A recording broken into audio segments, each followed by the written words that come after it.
What is up, NFL fans? Welcome back to another episode of the NFL Whip Round. I'm Jeff Hartman, joined by Coach Kevin Smith. Coach, what's up? How are you? What's up, Jeff? Enjoying some 80-degree weather here on the East Coast. It's a beautiful thing. Yeah, man. Mid-Atlantic supposed to get up into the 90s, but then it's going to plummet back down to the 60s next week. It's like a freaking roller coaster. I'm going to take the good weather while I can take it, man. Absolutely. No doubt about it. And are you a schedule release guy? We're going to talk about that on today's episode. Are you someone that's like, I can't wait to see what the schedule is? Or are you just like, just tell me what the games are. Let's get on with it. A little bit. I think there are some interesting things to look at. I like the process. I like to know, how the sausage is made, so to speak.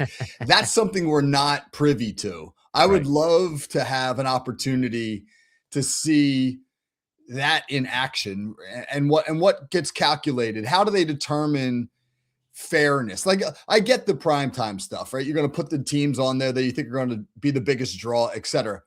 But I think there's some inequalities in the schedule that, maybe it's just that, you can't pacify everybody. You can't possibly satisfy all 32 teams and make it equal. But the glaring inequities are interesting, and I'd love to hear a justification for it. Well, let me ask you this before we dive into these topics. Do you think the NFL has in any way, shape, or form vendettas against certain teams that maybe speak out about their disagreement per se with some of the things that happen? Do you think that's a real thing? Or do you think the NFL's like, look, we're just trying to get the most eyeballs on our product possible? I would like to think it's not, but I've met enough people with degrees of power who are unbelievably petty in how they exercise it, that it's in the realm of possibility. Okay. Well, I think it was very eye-opening to me because the NFL is a very smart entity. You don't make billions of dollars by just happenstance. That when they announced certain things that happened before the schedule release, it gave me a glimpse into what we can expect, at least in the early stages of the season. I'll give you an example. Monday night, week 1, is Denver Broncos, Kansas City Chiefs. Well, that tells me that the NFL talked to the Chiefs. How's Patrick Mahomes' rehab going? And they said it's going well. Yes, setbacks happen, but we think he's going to be ready to go. And then also with Bo Nix, and he had to have the second operation or second cleanup surgery on his ankle. They talked to Sean Payton. He goes, I think he's going to be just fine. Then they put that game on Monday night. Because if Patrick Mahomes, who wants to see Jared Stidham and Justin Fields in week 1? The answer is no one. Agreed. So I think the same with the Steelers. We're going to talk about Aaron Rodgers coming back, but the schedule was released before that news hit. There's no way they put the Steelers in 6 standalone games this year if the options are Mason Rudolph, Will Howard, or Drew Aller. So I did see some of that there, Coach. You agree or disagree? Correct. Definitely agree with that. There's got to be some coordination. I'll just give you an example. When I was the head coach at a high school program and the league would put our schedule together. Now that we had 94 teams in our league, so it's like, it's a massive operation. Right. But they would give you the opportunity to have some input, right? Who are teams that rival teams you want to face? What are some crossover games that you would like to see? How good do you think you're going to be? That's where it got real subjective because everybody's like, we're going to stink. Give us easy games. But it was there was some degree of input there, and then there were numbers and measurables and data that they inputted as well. The NFL is a little more formula based with the divisions, et cetera. But I think there's some input from the teams in the process. Yeah, and I agree with the fact that you said, there's an amount of pettiness. I think there's sometimes where a team will say, well, what about if we don't have to do this? Or what if we could get this? And the NFL's like, nope, sorry, screw you. We got to do what's best for our brand. So let's kick this off with some schedule release topics. The Chicago Bears have the toughest schedule based on the opponent's winning percentage of last year. Now, I know Warren Sharp, if you follow Warren Sharp at Warren Sharp Football, he hates that the most people use strength of schedule based off of 2025 winning percentage. He has used the 2026 Sportsbooks projected win totals for strength of schedule. But still, for the sake of this topic, we're going to use the opponent's winning percentage. Do you think the Chicago Bears in the very difficult NFC North are a playoff team?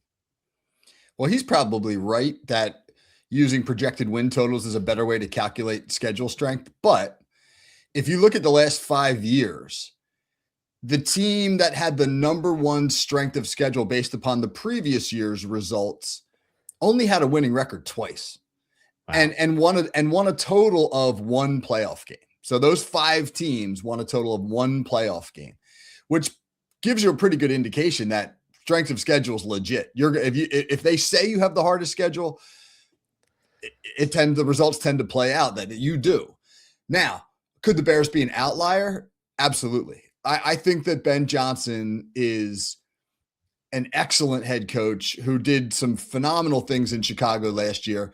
Now, will some teams catch up a little bit? We know the NFL is very, very quick to catch on to what you're doing and make you now, come up with plan B or readjust, et cetera.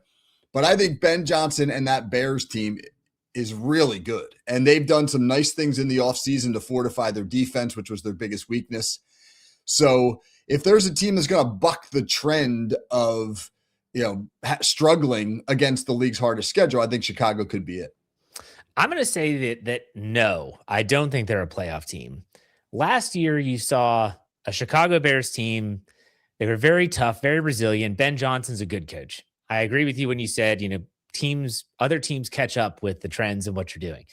They also were a very fortuitous team. I'll say that instead of lucky, because I feel like it's a little bit of a nicer term. They won a lot of single score games. They had a lot of those dramatic wins. I feel like those are a coin toss sometimes. It's one call that goes your way compared to not going your way. It's one botched snap or one missed tackle. I just think the Bears in a really tough division. You brought up the defense. I think that's fair that they did improve their defense. Did they do enough on offense to put around Caleb Williams? I don't know, Coach. What would you say their win total is if you had to project it? I think that they're a 10 or an 11 win team. Really? And again, you're right. You make a good point. I think back to was it 2 years ago, the Hail Mary game, or was that was 2 years ago in Washington? They were on the wrong end of that. They're on the wrong end of that. Okay, right. But those are examples of the types of games where that can swing a season. That swung the Commanders' season 2 years ago. I think the Bears are going to have to win those close games because you're going to be in 6 close division games. Nobody's blowing anybody else out in those games with Detroit, Green Bay, Minnesota, et cetera. I just have a lot of faith in Ben Johnson. I think he's a great head coach. I look at what he did in Detroit and then, how he was able to take a 4-win Bears team to a division title last year. It just feels like the arc is up. So we'll see. So you think they are a playoff team this year? Yeah, I do. Okay. All right, let's go to our next schedule release topic, and that is that the NFL continues to push the envelope as it pertains to when they play games, meaning the day of the week. The NFL will play games on every day of the week this season except for Tuesday. Are they going too far, Coach, in your opinion? You always risk oversaturating the market, but in the NFL's case, I just don't think people can get enough of it. Exactly. I mean, the ratings are going to be for the Wednesday game, the Friday game, the Saturday games, the ratings are going to be phenomenal. And I think the Black Friday game is a genius idea because, you have everybody's home. Yeah. Everybody takes that Friday off. People don't go to the mall like they used to. They're doing online shopping. So it's not like they're going to be out at the mall all day long. They're going to be exhausted, from Thanksgiving the day before, and 3:00 is going to roll around and NFL games are going to come on and they're going to go, oh, this is fantastic. Right. And another excuse to eat leftovers and sit in front of the television. So I think the NFL's they're pretty smart with the way that they market themselves. So I don't think that they're risking anything here. I mean, I can sit here and say the NFL's going too far. Like, this is too much. But I am going to be the one that sits there on Wednesday on Thanksgiving Eve and watches that game. I'm going to watch all the games on Thanksgiving like we always do. I'm going to watch the Steelers on Black Friday, and I'll watch games on Sunday. I can't get enough NFL football. So I'm not going to sit here and talk out of both sides of my mouth and say that the NFL is going too far and yet at the same time have that desire to watch as much as possible. The NFL is the only league that I can watch any game. I don't care who's playing. It could be a Thursday nighter between Jacksonville and Tennessee, and I'm going to watch some of that game because I love the NFL. I'm not watching random hockey, baseball, basketball games. It is just the NFL, and I don't think I'm alone in that regard into the way that I view the league. I think the NFL is going to continue to push the envelope. They don't give a crap about college football, about the NBA. They are trying to dominate. And the only thing I think that could get in their way is if they get too greedy with these streaming deals. You put it in our Slack channel at Steel Curtain Network that at some point you're going to need the Lifetime Plus streaming service to watch a game. I think that's where they could trip up, Coach. What do you think? Yeah, I agree with that. Like the NBA playoffs are on Prime right now. I have not watched those games because it's a pain in the butt. I don't want to click on this speaks to just maybe the ADD of the American public. I don't want to have to take the time to go into my Prime account to watch that game. And then when a commercial comes, I can't watch anything else. I have to get out of Prime, go to regular TV, go back in. I think yes, that's the risk. But what the NFL has really done right, and they don't have an alternative because of the nature of the game, is you're only playing 17 games. So every game counts.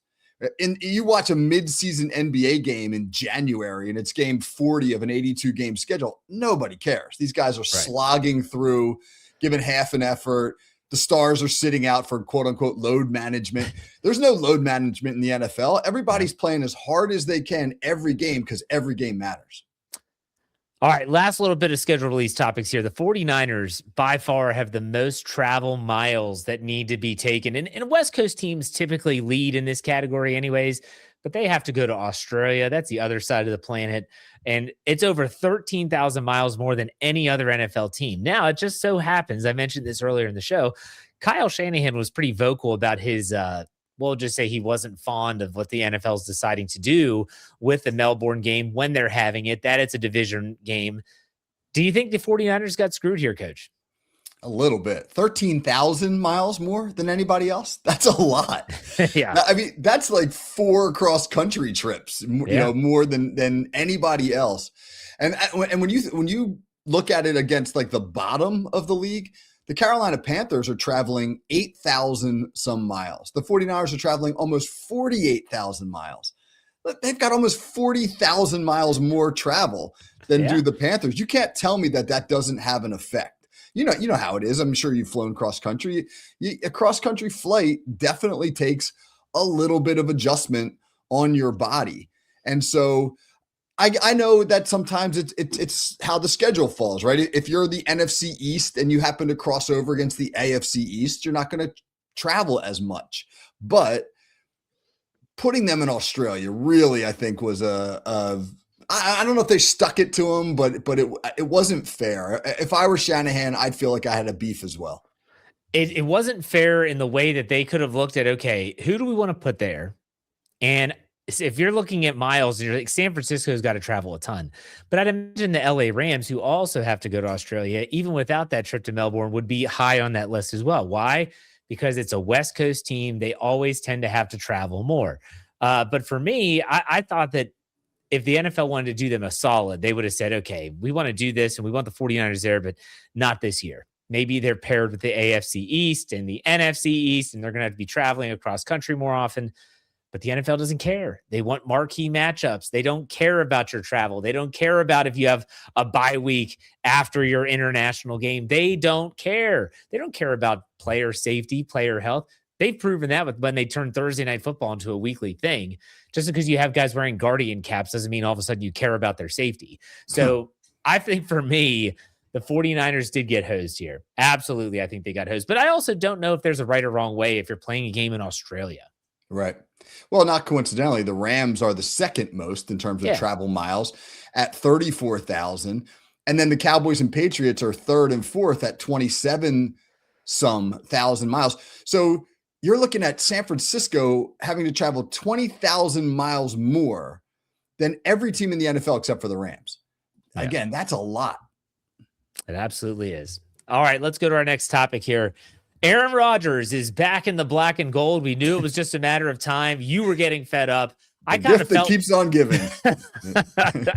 I was the one, I was just recently back to in my hometown. And of course, everyone knows what I do for Steel Curtain Network. Everywhere I went, golfing with my dad, we're at family picnics. Are they going to sign Rodgers? Are they going to sign Rodgers? Like, yes, I do think they're going to sign Aaron Rodgers. Well, it finally happened Saturday evening.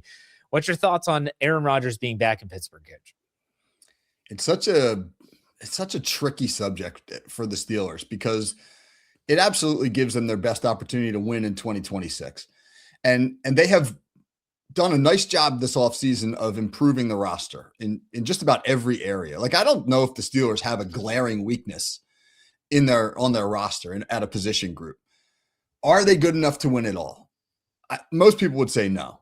Right. They were bad against good teams last year. They went 9-2 against non-playoff teams last year and 1-5 against playoff teams in games that Rodgers started. So that tells you right there that they had to get better across the board to beat the best teams. Did they? I think they're much better than they were a year ago. It's a hard assessment because you have a new coaching staff. I think they're going to be a good football team. I don't think they're going to be a championship football team. If they're not a championship football team, are they doing themselves a disservice by bringing Rodgers back and nullifying the opportunity to get a good evaluation on their young QBs? That's the issue, right? I mean, like, is this an all or nothing move for 2026? Because if you don't win the Super Bowl, you didn't accomplish your ultimate goal. Rodgers will be gone next year, and you're back to square one when it comes to finding your quarterback. So it's a big risk, really, when you think about it. I'm going to answer this question with a question for you. And that is, when you talk about the success or failures last year against quality teams, how much of that was based on Arthur Smith as the coordinator and Mike Tomlin as the head coach?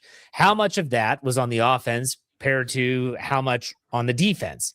These are questions that I have to remind myself because we have, as Steeler fans, have had the same head coach since 2007 up until the Mike McCarthy era started in 2026.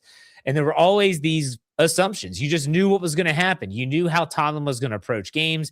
You knew how he wanted the offense to play. My question is, Coach, do you think Mike McCarthy and his familiarity with Rodgers, and Rodgers going to have, you have to imagine he's going to have a pretty big say into how the offense is operating. Will it be better enough? Will it be proved enough is what I should say to actually win more games and be more competitive in these games versus playoff teams? What are your thoughts on that? I think if you said, where's their ceiling? I think they can win 11 games. I think they can win a playoff game. Okay. I just don't think that they can beat the best teams in the AFC in the playoffs with a guy who by the time you get to the playoffs will be 43 years old. Right. There's also this, the only quarterback in the history of the league to have started all of his team's games in a single season past the age of 40 is Tom Brady. I mean, now Rodgers almost did it last year, but asking Rodgers to be available for all 17 games is a massive risk in and of itself. And then if he's not, now you fall back on the backups, and we all know how that tends to go in the NFL. So are they going to be good enough to beat those best teams? I mean, last year they averaged 27 points per game against non-playoff teams. They averaged 16.5 points per game against playoff teams.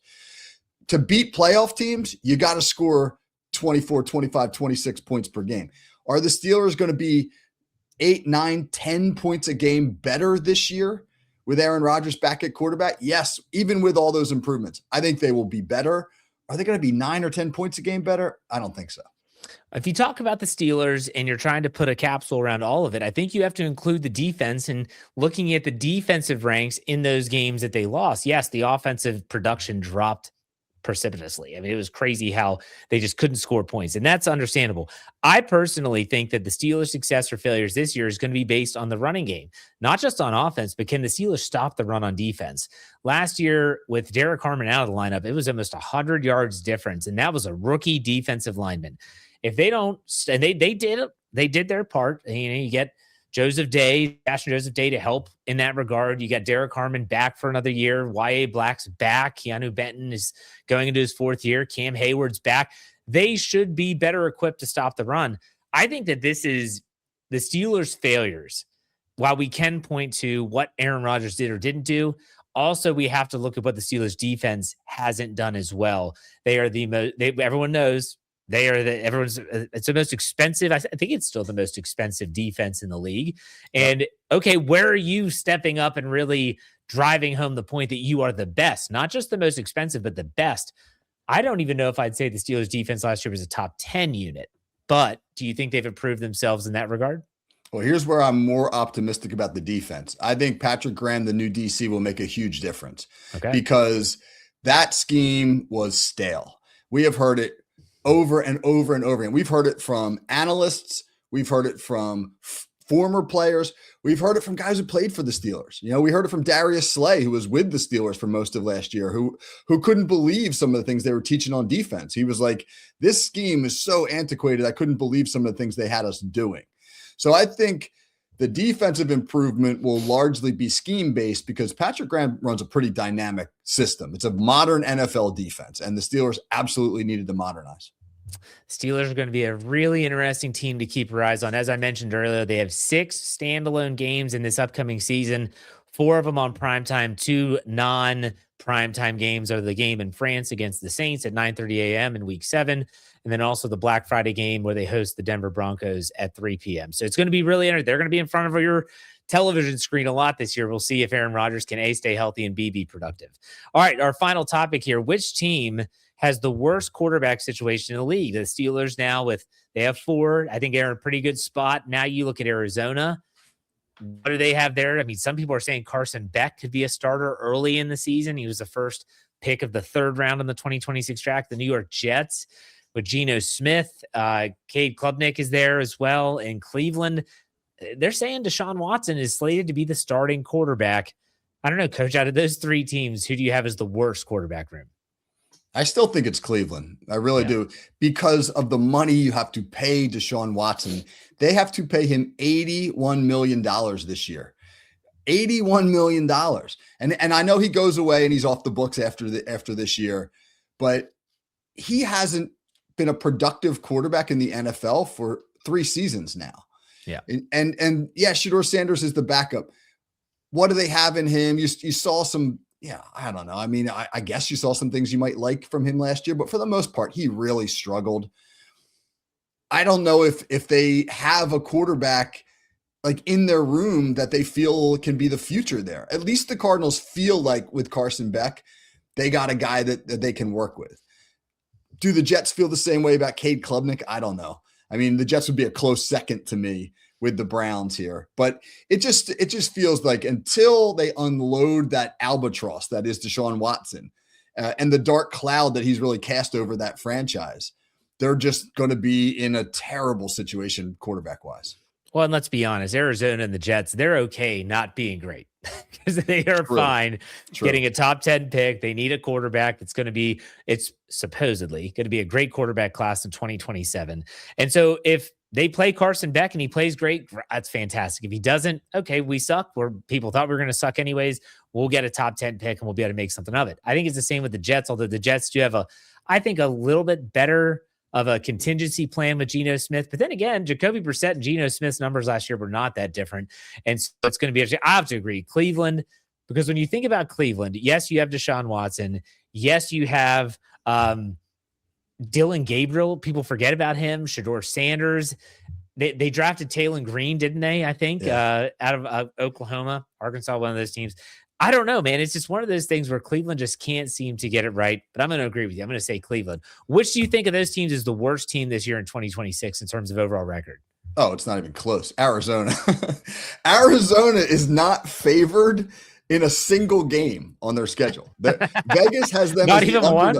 Not one. Vegas has them as the underdog in all 17 games.